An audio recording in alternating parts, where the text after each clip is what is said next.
जब तब साधन कछु नहीं लागत, जब तब साधन कछु नहीं लागत, कछु नहीं लागत, कछु नहीं लागत, जब तब साधन कछु नहीं लागत, हर जग नाई कटरी जोड़े भैया, हर जग नाई कटरी जोड़े भैया, राम गोविंद हरि जोड़े भैया, राम गोविंद हरि।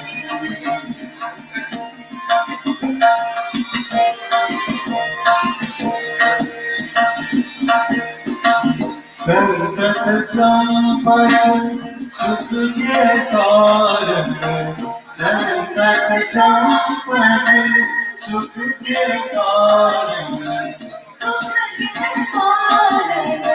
सुख के कारण, संतत संपत्ति सुख के कारण, जास भूल करी जोड़े भैया, जास भूल करी जोड़े भैया, राम गोविंद हरि जोड़े भैया, राम गोविंद हरि।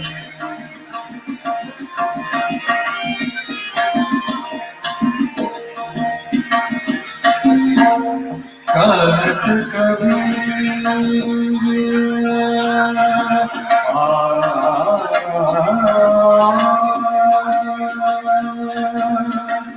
कहत कबीर लाख राम, कहत कबीर लाख राम, आमुख दूर करी जोड़े भैया, आमुख दूर करी जोड़े भैया, राम गोविंद हरि जोड़े भैया, राम गोविंद हरि जोड़े भैया, राम गोविंद हरि, राम गोविंद हरि, राम गोविंद हरि।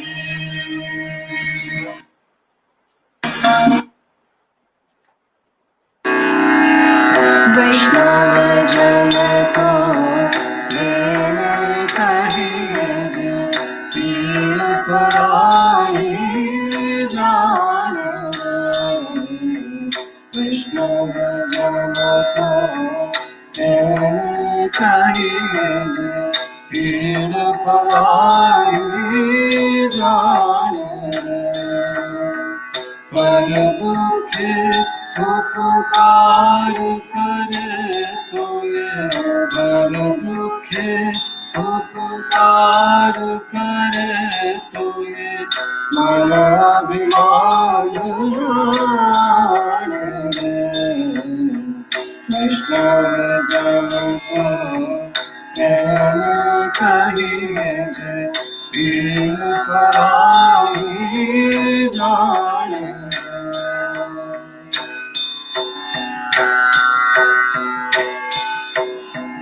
सकल लोक मान सहुने वंदे, निंदा न करे सकल लोक मान सहुने वंदे, निंदा न करे वाच काच मन निष्ठन राखे, वाच काच मन निष्ठन राखे, धन धन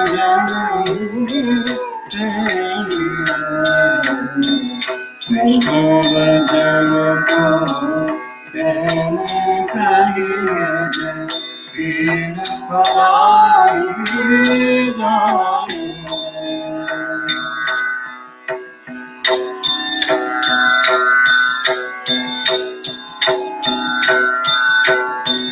समदृष्टि त्यागी भारती जन मात समदृष्टि कृष्ण त्यागी भारती जन मात जिह्वा थकी असत्य न बोले जिह्वा थकी असत्य न बोले पर धन न बढ़ाए हाथ वैष्णव जन को कहने कहिए जे पीर पाई जाने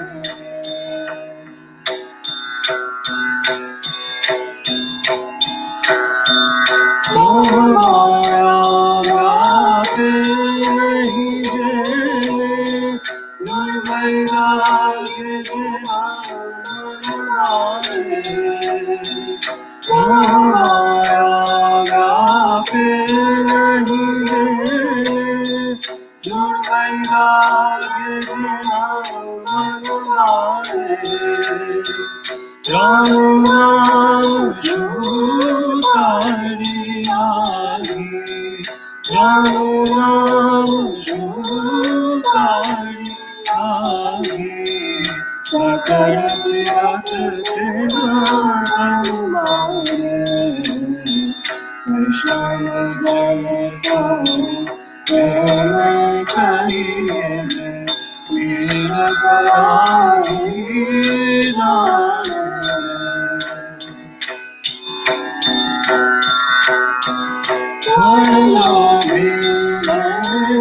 कपट रहित छे काम क्रोध निवार्या रे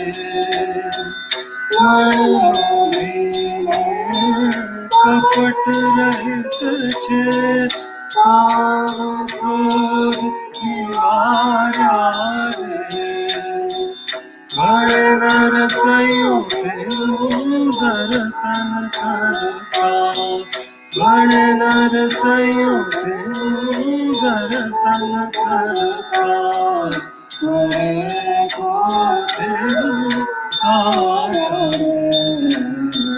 कृष्ण जन को कहिए जे पीर पराई जाने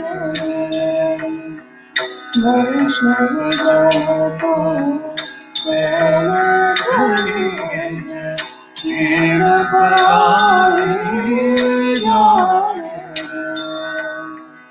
पर दुखे उपकार करे तो ये पर दुखे उपकार करे तो ये मनोभिमान कृष्ण जन को प्रेम करिए जे पीर पराई जाने वैष्णव जन को प्रेम करिए जे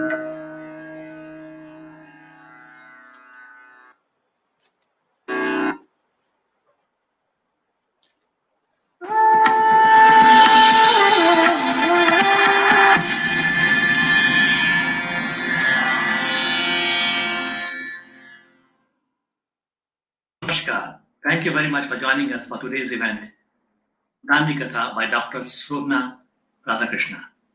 Dr. Shobhna Radhakrishna is a Gandhian. She grew up in Wardha Sevagram Ashram, which was established by Gandhiji himself. She is a Gandhian expert and has been spreading the message of Gandhiji for the last 38 years. We are fortunate to have this opportunity to interact with her. The mission has been commemorating the 150th birth anniversary of Mahatma Gandhi since 2nd October 2018 and has held many events. This event is part of that commemoration. We know that many world leaders drew inspiration from Mahatma Gandhi Martin Luther King Jr., Lake Walesa, Nelson Mandela, all drew inspiration from Mahatma Gandhi. Recently, a prominent Gandhian from the United States, John Lewis, passed away. While reading about him, I came to know that a whole generation of civil rights leaders of the United States drew inspiration from Mahatma Gandhi. Mahatma Gandhi continues to inspire many leaders in all fields, in many fields today, such as environment, ecology, education, and health. Our own Clean India or Swachh Bharat movement draws inspiration from Mahatma Gandhi. Therefore, for me, Gandhi is man of all times. Gandhi's thoughts are eternal. They are without end.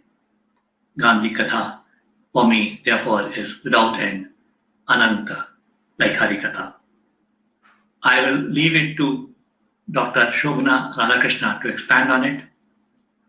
I look forward to her narration, and she will also be including some inspiration from Gandhiji on the current pandemic which affects us all. Thank you very much. Look forward. Namaskar.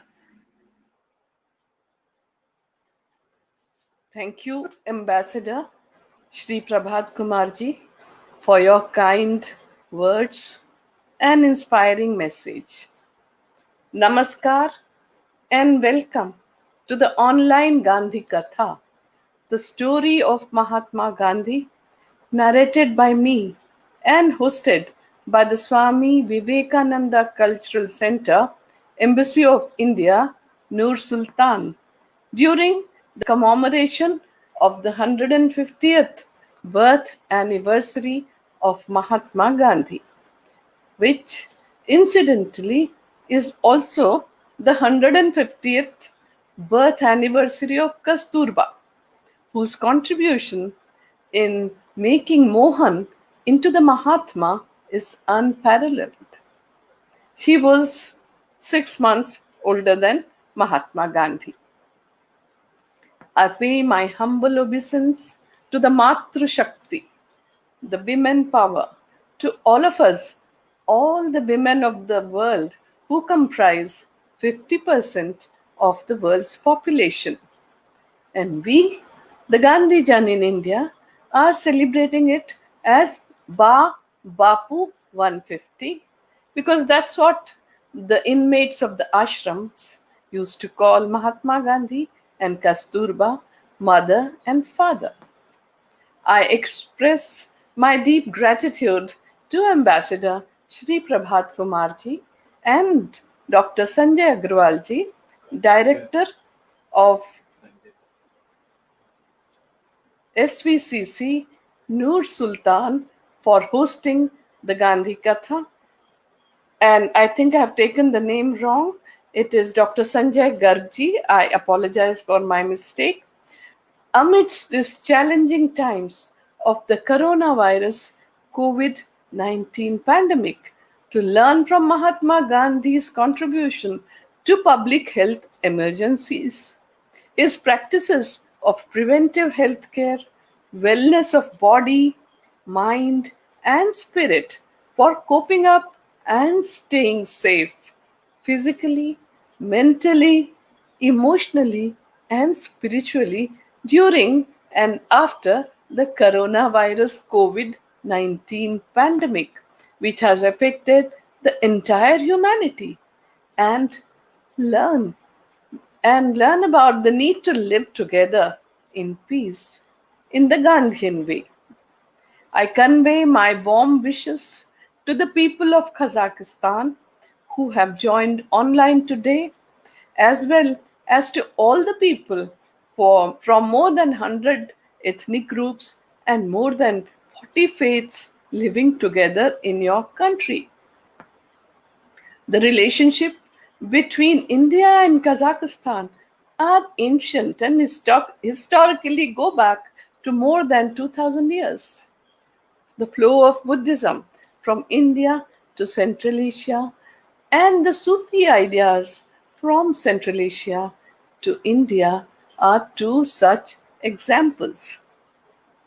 Gandhi Katha is based on the ancient Indian oral tradition of Katha or storytelling with songs and dhuns, and of course the narration from our scriptures.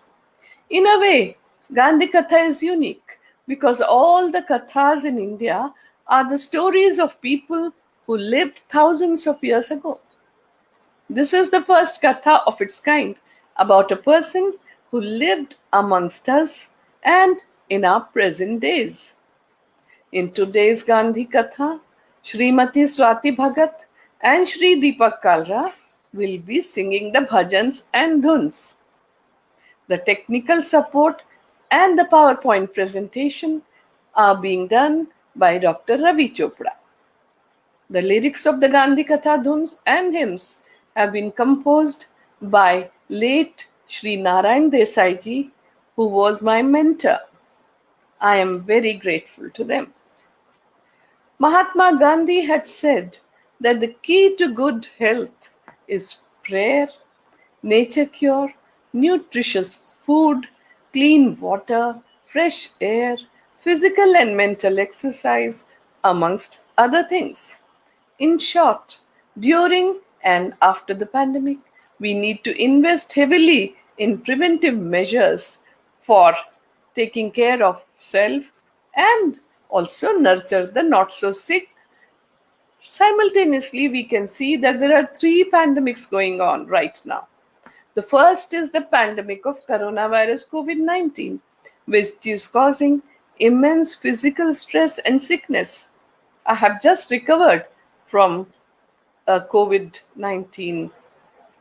I had become sick due to that, but I have just recovered by following the Gandhian way of life.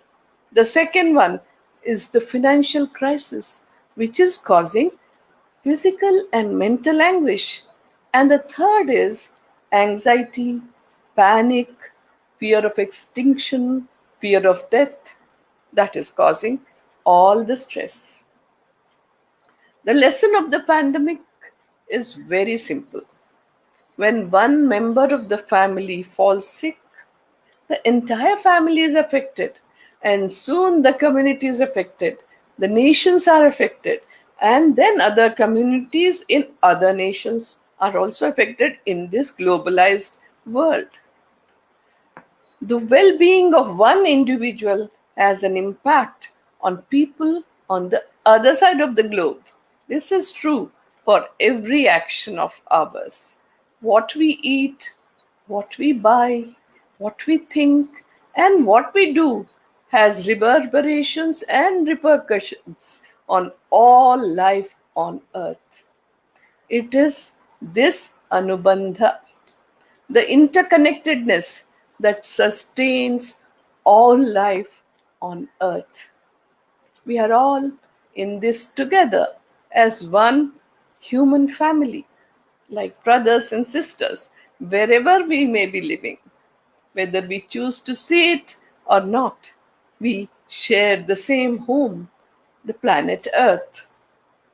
The current coronavirus COVID-19 pandemic is a wake up call for every country, big or small, rich or poor, developed or developing.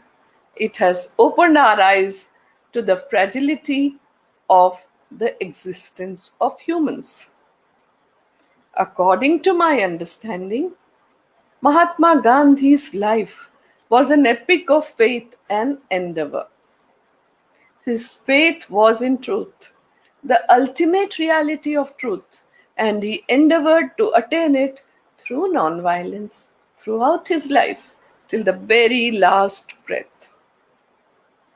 Gandhiji's adherence to truth, nonviolence, and purity of means has inspired me to give Gandhi Katha so that people can put their hearts into understanding Gandhiji and get inspired to learn from his extraordinary ethical and moral leadership, his spiritual life, his revolutionary thoughts, actions, his lifelong service to humanity against all forms of injustice, and the way he continues to inspire people in all the parts of the globe, at all times and in all ages. Last year, I visited 33 countries and gave 148 Gandhi Katha and Kasturba Katha. This year, I was planning to visit your country and meet you all personally because I know that there's a beautiful statue of Mahatma Gandhi standing tall in Zambul Park in Almaty. And I also know about this very young and talented Kanat Nurtazeen, 26 years old resident of Astana, who traveled all over the world, and he visited India too and has made very beautiful and magical leaf drawing of Mahatma Gandhi and the Taj Mahal. However, I got an opportunity to visit Moscow and Tashkent in August 2019. I spoke about the influence of Count Leo Tolstoy of Yasnia Polyana, who made a great impact on Mahatma Gandhi as he was experimenting with the non-violent resistance against injustice in South Africa. Gandhiji mentions him as one of his mentors, whose book, The Kingdom of God is Within You, inspired him very much in all his movements, and he kept on carrying out correspondence with him. And he really learnt a lot from Count Leo Tolstoy, about whom he kept on mentioning even after coming back to India. Many in the world have been inspired by Gandhiji to take up the cudgels against injustice through non-violence.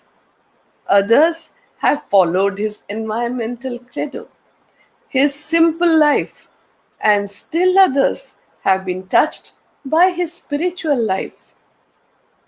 I saw that the new generation was eager to understand more about Gandhiji, the greatest man of the last century, who made such a huge impact on humanity. And in the words of the greatest scientist of the last century, Albert Einstein, who called Gandhi ji as the supreme practical of leader of change, who kept writing about I Gandhi. believe that Gandhi's views were the most enlightened of all the political men in our time. We should strive to do things in his spirit, not to use violence in fighting for our cause, but by non-participation in anything you believe is evil. Albert Einstein wrote a great deal about Gandhiji and famously said that generations to come will scarce believe that such a man in flesh and blood ever walked on this earth. And it is so very important that each one of us keeps telling the next generation about Gandhiji, who was an ordinary person like you and me, and who inspired a generation of people. So Gandhiji used to remain positive under all circumstances, and that was his main trait. He faced many challenges in life. I think as the world is reeling under the impact of coronavirus COVID-19 pandemic and everyone is affected, it is important for us to face it humbly, with reverence to the virus, gratitude and surrender to the divine forces which are beyond our control, fearlessly, intelligently, and with a positive outlook towards life. The more positive we, the ordinary people, will remain, the sooner we'll be able to take this situation in an auspicious direction. For Gandhiji, this was his way of life. Perhaps the greatest source of strength for Mahatma Gandhi was in his faith in God. Truth was the deepest and the most complete form of God. The faith gave him the constant awareness that he was to be nothing but an instrument in his hands. He was to go wherever he was led. For him, the guidance of God constituted two things. One, he had to walk on the path enlightened by truth that was available to him in whichever measures and form. Two, he had to constantly gaze inwards to find inspiration through self introspection, self examination, and self purification. That was the way through which he could hear the inner voice very, very clearly. He acquired knowledge and converted into wisdom and started acting on that. And in the words of the Indian scripture, Srimad Bhagavad Gita, he mastered the knowledge of truth through humble homage, service, and repeated questioning. And that question was, Ko aham? Who am I? What am I? And what is the purpose of my life? This question has been asked in our ancient Indian civilization since the past 5,000 years. The answer came to Gandhiji that the purpose of life undoubtedly is to know oneself or self realization. We cannot do it unless we learn to identify ourselves with all that lives. The sum total of that life is God. Hence, the necessity of realizing God living within every one of us. The instrument of this knowledge is boundless, selfless service, or the purpose of life is to serve others. The deeper the faith, the greater was the endeavor for Mahatma Gandhi. He said, Truth is God, Satya hi Parameshwar hai. Faith in truth led Mahatma Gandhi to two other realizations. If God is omnipresent, then truth is omnipresent too. If each human being were an aspect of God, then each person is capable of truth, of being good, and doing good to others. His endeavor throughout his life was devoted to the search of that element of truth, to awaken it and to nurture it. This is why he could feel oneness with everyone, and that was one of his traits. For most of us, this realization does not set in easily, but Gandhiji, for him, it was an easy realization.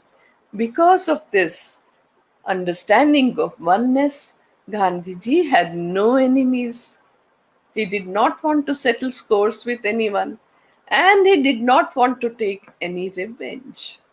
He merely wanted to extend his love, compassion, and respect for everyone. He respected individuals as individuals without attaching any labels. And that was one more trait of Gandhiji. During the Gandhi Katha, I will tell you a few more traits of Gandhiji, and if anyone hears them carefully, understands them clearly, and puts into practice, he or she will benefit immensely. Gandhiji used to begin and end his days with prayer. These were prayers from all the religions of the world. Gandhiji's internal core comprised of the essence of all the religions, one that he had acquired from long study and reflection. He searched the philosophies of the world's religion through his intellect, but absorbed the teachings through his heart. The bhajans and hymns from all the religions came to him naturally, without effort, and he saw them also as a means of reaching out to people with his philosophy of communal harmony and to replace communal hatred by communal brotherhood.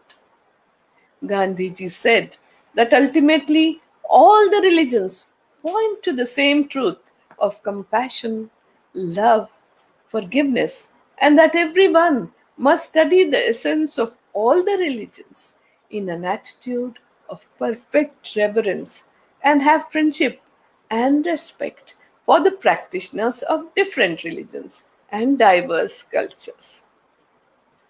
All of Gandhiji's friends were from different religions and cultural background from around the world. One of his legacies to the world is non-violent conflict resolution through interfaith dialogues for bringing about harmony and brotherhood. Reginald Arthur Reynolds, British Quaker and a writer and an anti-colonial activist, came to live with Gandhiji in the Sabarmati ashram in India from 1929 to 1931.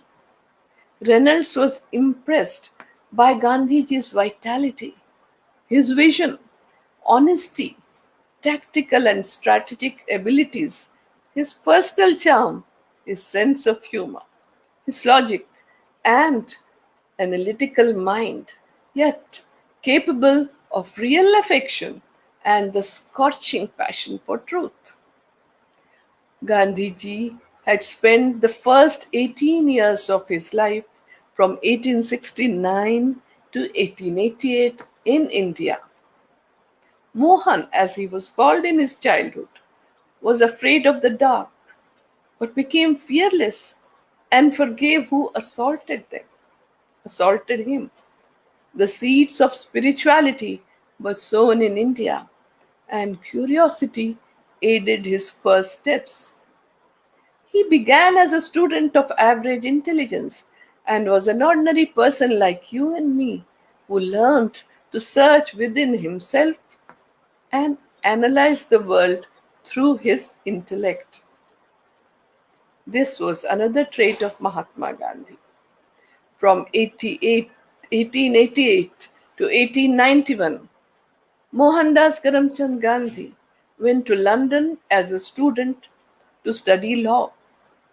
From the age of 19, 20, and 21, his consciousness expanded by reading the works of the great philosophers and poets of the West, and he interacted with great reformers and thinkers. The shy, withdrawn Mohandas became the secretary of the Vegetarian Society of London. He started his career in journalism from that age, as he wrote about vegetarianism. He became a barrister in London, of course, and also learned the lessons of citizenship. From 1893 to 1813 to 1904, from 1893 to 1904, he was in South Africa, where he spent close to 20 years of his life. He did his sadhana, or the penance, and became the advocate of the Indian community. That path of sadhana took him to Satyagraha. Satyagraha is using truth force, love force, and soul force to establish justice through self-suffering and sacrifice to melt the hardest of the hearts of the adversaries through non-violence. After the incidents at the Petermaritzburg station, where he had come face to face with racial discrimination and was thrown out of the first-class compartment, that night there was a metamorphosis.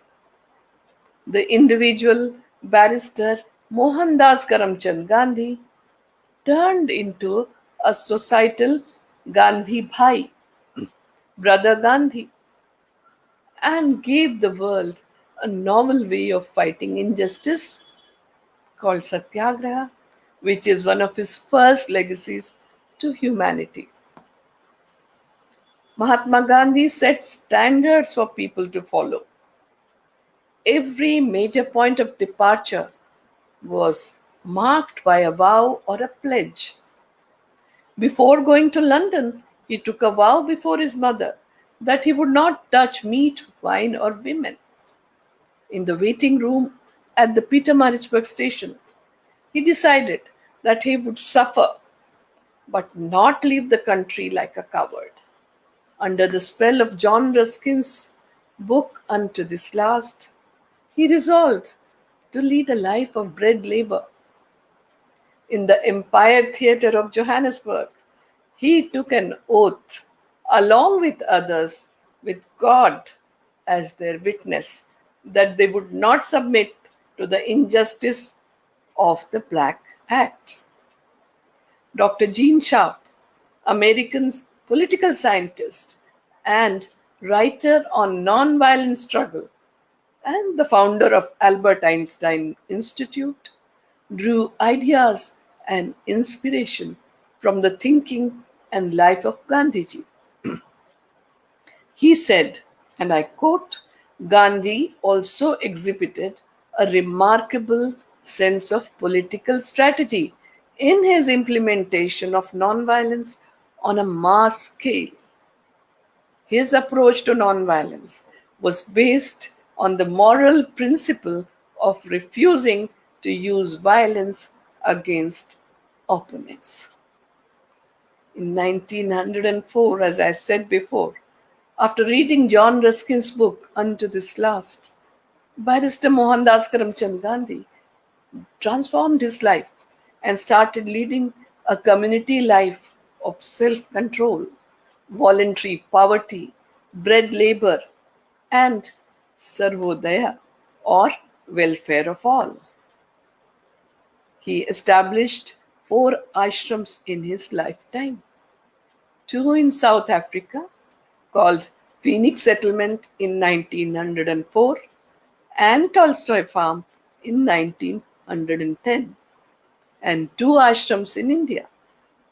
Some of you must have visited the Sabarmati ashram in Ahmedabad in Gujarat, which Gandhiji had established on 17th June 1917, and the Sevagram ashram, where Kasturba Gandhi and Mahatma Gandhi lived in poverty like the common villagers of India from 1936 onwards.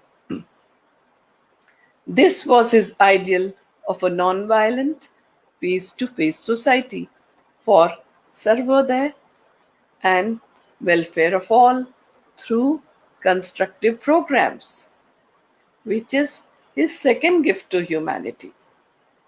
I am happy to inform you that I was born in the last ashram in Sevagram in Wardha in Maharashtra, and my father was inspired by Gandhiji since his childhood and joined the non-violent freedom struggle and settled in the Sevagram ashram. Even after Gandhiji passed on in 1948, for more than 5 decades, my parents and all of us have continued to walk on the path that Gandhiji has shown to humanity. So what I'm telling you today is based on what my parents have told me, my own understanding and experience of Gandhiji, who has inspired generations of people who have followed him and continue to do so even today. Ashram life was a life of strict routine, starting from 4 a.m. to 9 p.m. It was a simple life of voluntary self-control, punctuality, discipline, promptness, minimalistic living in harmony with nature, following the environmental credo of Gandhiji of minimum use of resources, recycling, reusing, reducing, and refusing. Treating oneself through nature cure, having organic, homegrown, simple vegetarian diet, caring and sharing, being ever vigilant, walking, daily morning and evening prayers, daily practices of cleanliness sanitation and hygiene, spinning and weaving, bread labor, constructive programs, and using every minute of time in the service of humanity. Time is the only non renewable resource that all of us have if we are lucky. And we must use time very carefully, like Gandhiji did.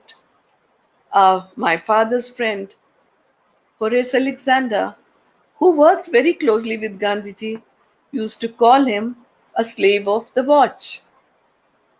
And in the ashram, the bell used to ring for 56 times. Gandhiji comes out as the role model of punctuality, promptness, and discipline. Gandhiji's unique practices of silence, prayers, fasting, and spinning gave him the internal strength. He set out 11 rules for the ashram inmates, and any rule which is followed for a lifetime becomes an observance.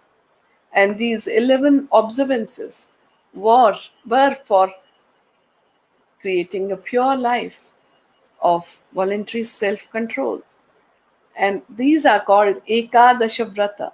And that is the third legacy of Mahatma Gandhi. His experiments through nature cure, diet control, hydrotherapy, sun bath, mud packs, and observing silence for one whole day was very, very important, in which all the ashram inmates not only participated but modified and validated them and still continue to practice till this day, pointing to their relevance. So, as I have said earlier, Gandhiji has given 3 gifts to humanity, and that is Satyagraha, about which a lot of people know many things but not everything. Constructive programs or Rachanatmak Karikram, about which very few people know, and Ekadasha Vrata, or the 11 observances, the principle behind which was to do unto others as you want others to do unto you, were a set of rules for the ashram inmates for a life of voluntary self control and to become satyagrahis. Ivan Illich, the Croatian Austrian philosopher, came to Sevagram Ashram in 1978 and sat in Mahatma Gandhi's kuti for a long time, or which was called Bapu Kuti. And he said, and I quote, "This hut of Mahatma Gandhi demonstrates to the world how the dignity of the common man can be brought about. It is also a symbol of happiness which we can derive from practicing the principles of simplicity, service, and truthfulness." In the ashram, prayers, which used to be conducted at 4 a.m. in the morning and 7 p.m. in the evening, the first verse from our scriptures, Ishopanishad, used to be recited. And it is, Isha vasyamidam sarvam yat kincha jagatyan jagat tena tyaktena bhunjitha ma grudha kasya svidhanam. That everything in this universe belongs to God.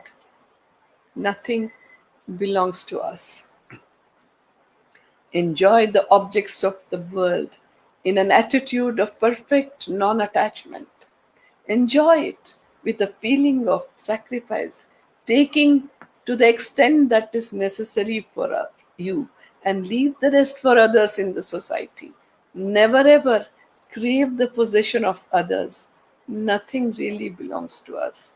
Now, this entire idea we will sing in the form of Gandhi Katha Dhun or hymn describing that nothing belongs to us. And the dhun is, Na yah tera, na yah mera, Ishwar ka yah raj hai.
Mahatma Gandhi's message to the world on the vital question of health and well being is very important.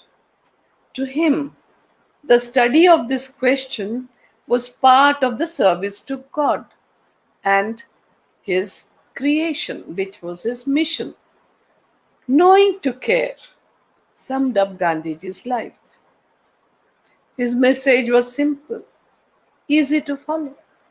It encouraged every Indian to respect simplicity, voluntary self control, reduce the wants, follow the Indian tradition, cultural practices, and the values taught by our Indian ancestors through yoga, Ayurveda, living in harmony with nature, following the environmental credo.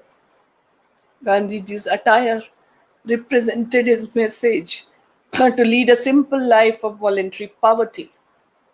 His teachings included instructions on manner of dress, personal health and hygiene habits, vegetarian diet, values, and making choices that reflect the nation's true spirit. He was a great advocate of nature cure, which he followed rigorously and experimented on himself for taking good care of his body. He said that nature cure means taking advantage of what nature has given us. Cures may be brought about easily through sunbath, fresh air, mud and water therapy, and the inclusion of fruit and leafy vegetables in the diet and suitable exercises. He said that is why I was attracted to this, and Gandhiji established the nature cure centers in India to carry out his experiments under his supervision for the poor villagers who could not afford expensive medical treatment. On November 4th, 1947, he said that I am convinced that nature cure of my conception is bound to bring great relief to crore of poor villagers. For example, if a villager has to undergo X-ray treatment, the poor man will have to run to a city or wherever there is electricity. This he has to do at his expense and the expense of the family. Why should he not benefit from the limitless grace of the sun god who rises in his village every morning? And to this, an intelligent use of air, water, diet, earth, and accompanied by the recitation of the name of one's family deity. He said, I have no doubt that if all these things are carried on with perseverance, even an incurable disease will disappear without a pie having been spent. In these times of coronavirus COVID-19 pandemic, which has engulfed the entire world And as all of us are reeling under its impact, it is time to learn from Gandhiji, who had said that my life is my message. Very few people know that as a couple, Gandhiji and Kasturba Gandhi contributed immensely 123 years ago to public health emergencies and service of humanity. Gandhiji wanted to become a doctor from a very young age. His inner calling, or Swadharma, according to the Bhagavad Gita, was to serve others. Gandhiji dedicated his life to serving the entire humanity, which started by serving his parents in his childhood in India. In 1896, Barrister M.K. Gandhi took training in nursing in Cottage Hospital in South Africa and volunteered in taking care of patients. In 1897, he nursed and cared for a native leprosy patient who had come to him seeking help and cleaned his wound with potassium permanganate, bandaged him, and put him up at home. And later on, with the help of his friend Parsi Rustamji, he set up a hospital in Durban. And this he continued in India also. One of the constructive programs was eradication of leprosy. During the Second Anglo-Boer War from 1899 to 1902 and in the Zulu uprising of 1906, he, along with 300 free Indians and 800 indentured labor or Girmitias as they used to be called, served as stretcher bearers by establishing the Natal Indian Ambulance Corps. There was an outbreak of bubonic plague in Johannesburg, and Gandhiji and Kasturba not only rushed to help the Indian indentured labor who were living in a very squalid and unhygienic conditions in the Coolie settlement, but also quarantined 123 patients in an empty godown after cleaning it thoroughly, sanitizing it, and treated them through nature cure. Gandhiji and Kasturba returned to India along with the family members in 1915 at the age of 45 years. During the Spanish influenza pandemic of 1918, Gandhiji opened up his Sabarmati ashram as a quarantine center, treated and served patients through nature cure, gave them a simple diet to boost immunity, and maintained physical distancing. Gandhiji and Kasturba took turns to take care of the families of the patients by counseling them and maintaining physical, mental, and spiritual needs, and gave information for maintaining social distance, prayers, being positive, and taking care of each other during the Spanish flu pandemic. Gandhiji had said on 10th November 1918 that our ancestors could build such tough bodies in the past, but today we have been reduced to a state of miserable weakness and are easily infected by noxious germs moving about in the air. There is one and only one really effective way by which we can save ourselves and others from them, even in our present broken state of health. That way is the way of self restraint or sanyam and of imposing limit on our acts, desires, and wants. Gandhiji called himself the commander in chief of the non-violent army and always used to be the first one as a frontline worker in any public health emergency and serve people in all the potentially dangerous situations. This was one of his traits.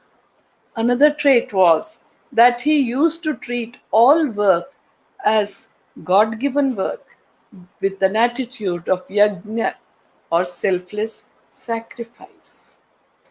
Arnold Toynbee, the British historian and philosopher of history, and he had said, and I quote, "The generation into which I happen to have been born has not only been Hitler's generation in the West and Stalin's in Russia, it has also been Gandhi's in India, and it can already be forecast with some confidence that Gandhi's effect on human history is going to be greater and more lasting than Stalin's or Hitler's."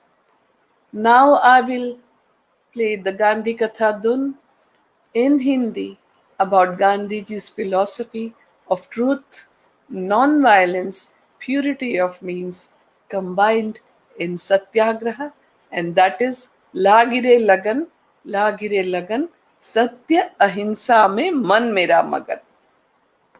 लागिरे लगन लागिरे लगन सत्य अहिंसा में मन मेरा मगन सत्य अहिंसा में मन मेरा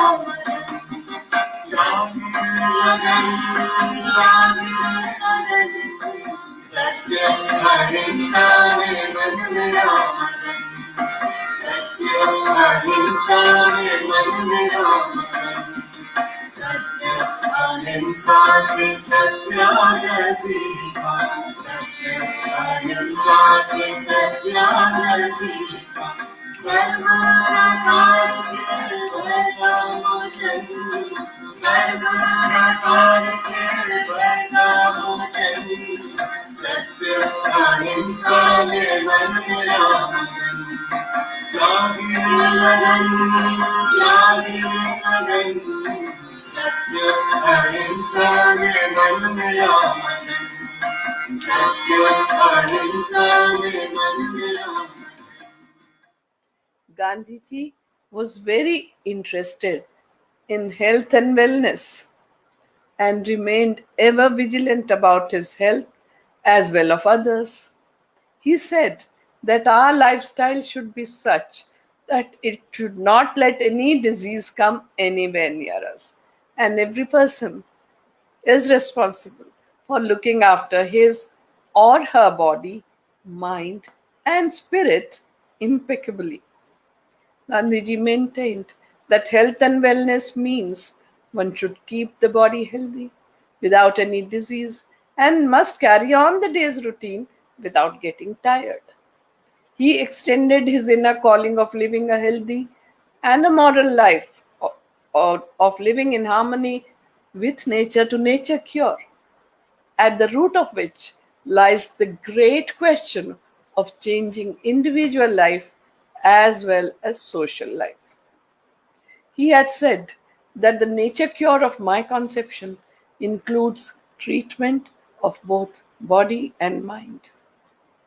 Gandhiji advised to have perfect understanding of our bodies, and which is made up of the 5 elements that are found in nature. And that's what has been told by our ancient seers and sages. And these 5 elements are air, water, fire, earth, and akash or space. For the wellness of our body, the balance and harmony between all these 5 elements is very necessary. Our ancient Indian scriptures also teach us that mana evam manushyanam karanam bandha mokshayo bandhaya vishaya saktam muktam nirvishayo smritaha. For man, the mind is the cause of bondage, and the mind is the cause of liberation. Mind absorbed in sense objects is the cause of bondage, and the mind detached from the sense objects is the cause of liberation. And this is according to the Amrit Bindu Upanishad, which is part of the 5 Amrit Bindu Upanishads from the Atharva Veda, which has given us the system of Ayurveda. For Gandhiji, the outside universe was but a reflection of the inside universe. He repeated time and again that the universe is compressed in the atom. There is not one law for the atom and another for the universe. It is just not the eye of the poet that enabled him to see a world in a grain of sand, and a heaven in wildflower. Hold infinitely in the palm of your hand, and eternity in an hour. It was based on his actual experience that gave him the conviction that the moral principles have no meaning unless they can be made to serve as the guide of conduct in the daily affairs of man. The first element is air, which is all pervasive and surrounds us totally. We cannot live without air and will suffocate. Gandhiji said that people do not know how to breathe properly, and therefore they should be taught breathing exercises and pranayam, and must keep the respiratory tract clean, must sleep in the open air as much as possible, and keep the home well ventilated. A Sanskrit proverb says, Yatha pinde tatha brahmande. You are the universe within the universe. As with the self, so is the universe. What is going on within you is what is going on in the universe. From the mind body perspective, Gandhiji's standpoint was that health is an optimal integration of body, mind, spirit, soul, and environment. Environment is our extended body. Yoga and meditation integrate all components of health, and Gandhiji was a strong believer in nature cure, Ayurveda, and Ashtanga Yoga. His experiments with nature cure were always on himself. He also advised his friends and disciples to follow these remedies and treated and cured 30,000 patients through nature cure. Gandhiji had immense faith in prayer, meditation, Ramanama, nature cure, Swadeshi, Swachhata, Swavalamban, Seva, and Sarvodaya. He spoke out from his personal experience and often quoted a Tamil saying that always remained in his memory, and that means God is the help of the helpless. For the benefit of the readers of the Indian Opinion newspaper, which he had brought out in South Africa, in or about the year 1906, Gandhiji wrote a few articles under the heading of Guide to Health. Because he was constantly experimenting with his health and diet through nature cure, starting from his student days in London. In 1942, when Gandhiji was imprisoned in the Aga Khan Palace jail, while he was leading the Quit India movement, he wrote the book Key to Health. On 27th August 1942, Gandhiji wrote in the preface that the book was translated into several Indian languages. An English translation also appeared that reached the West, and that was translated in several European languages. The result was that the book written by me became the most popular of all my writings. He said, I have never been able to understand the reason for this popularity. He had written the articles casually without attaching much importance to them because he was evolving, he was experimenting all the time. But he says perhaps the reason for the popularity is to be sought in the fact that I have looked upon the problem of health from a novel point of view, somewhat different from the orthodox methods adopted by doctors and Vaidyas. I am giving a new name, Key to Health. Anyone who observes the rules of health mentioned in this book will find that he has got in it a real key to unlock the gates leading him to health. He will not need to knock at the doors of doctors or Vaidyas or traditional health practitioners from day to day. Will Durant, the American writer, historian, and philosopher, best known for his writing The Story of Civilization, he said some of the inspirational words about Mahatma Gandhi, and I quote, "Not since Buddha has India so revered any man, not since Saint Francis of Assisi as any life known to history has been so marked by gentleness, disinterestedness, simplicity of soul, and forgiveness of enemies. We have the astonishing phenomenon of a revolution led by a saint. So, coming back to coronavirus, which is a global pandemic of our times, but Spanish flu remains the deadliest in modern history, killing at least 50 million people and infecting more than 500 million. The 1918 H1N1 virus played a critical role in altering the course of India's history. Just like in the case of COVID 19, in 2020, there was no known medicine available to treat Spanish flu. The first flu vaccine came on the scene only in 1940. The first antibiotic medicine came in 1928, years after Spanish flu had ravaged the human population. It was physical distancing, wearing masks, and remaining in quarantine that had saved the world, particularly the developed ones. And that is what Gandhiji advised people to do a century ago. And that is exactly what we need to learn from Gandhiji during this COVID 19 pandemic. And right now, we are discovering just how much control people have on their thoughts, which is very little. In a crisis, fear and anxiety start to roam the mind, and struggling against them does only a little good, which is temporary at the best. This is why so many people turn to denial and distraction. They try to dispel their fearful thoughts and turn to distractions to escape through all kinds of things. But there is a better way in a crisis. If you feel stressed, meditation and prayers and yogasans relieve the stress response. Fear and anxiety are forms of stress that become exaggerated and when events become very uncertain. When you feel a loss of control over the situation, and when the stress keeps repeating itself without let up, the thinking mind reacts to all of these conditions. It always has, even in normal times. But a crisis brings stress into high relief, making it very capable of lowering the immune system of our bodies and setting in inflammatory disease.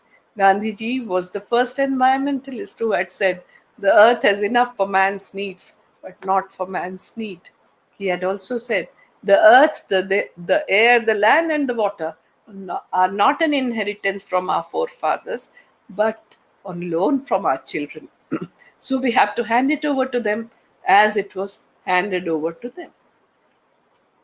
Therefore, we'll have to learn to live with COVID 19 now and in the future as well. Instead of reinventing the lifestyle, we just have to get inspired from the life of Mahatma Gandhi to make necessary changes in thoughts and actions. I would like to finish Gandhi Katha today by thanking the Swami Vivekananda Cultural Center, Embassy of India in Nur Sultan, and all of you who have joined online today by giving me the most precious gift that you have, the gift of time. And I would like to end with the Sanskrit shloka, Om Sarve Bhavantu Sukhinah, Sarve Santu Niramayaha, Sarve Bhadrani Pashyantu, Ma Kaschit Dukkha Bhag Bhavet, Om Shanti Shanti Shanti. Let all be happy, let all be healthy, let all experience auspiciousness, let no one be overwhelmed by grief. Om, peace, peace, peace. I will end the Gandhi Katha with Gandhiji's blessings, who had said that peace is the only positive force which will lead us from darkness towards life. And the dhun which I will end with is Shubha Mangal Ho. Om Shubha Mangal Shubha Mangal